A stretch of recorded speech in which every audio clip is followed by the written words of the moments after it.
I think that at times things are demanded of you, and you can either say no, and you think about your life. If there were things that were demanded of you at a certain time,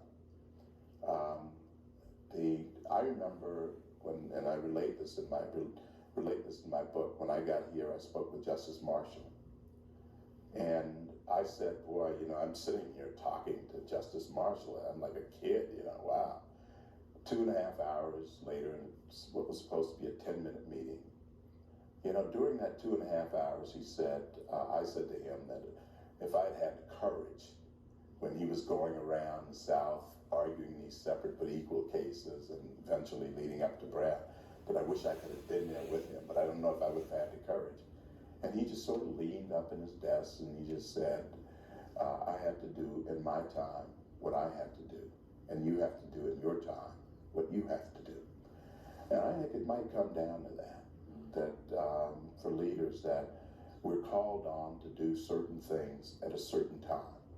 And I do see it as a calling more than ambition or anything else. And I can't say it's planned. I don't know which of those definitions fit.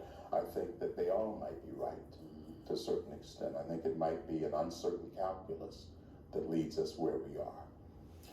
Do you see your legitimacy as a leader grounded in your ability to persuade people to follow your vision, or in your ability to articulate the agenda of a movement? Well, for us, it's different here at the court.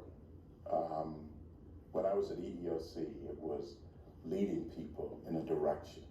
Right. And one of the most gratifying things was when I was leaving EEOC to have people who were somewhat reluctant and reticent when I arrived to be so supportive and to just endearing and loving, because we had gone in the right direction.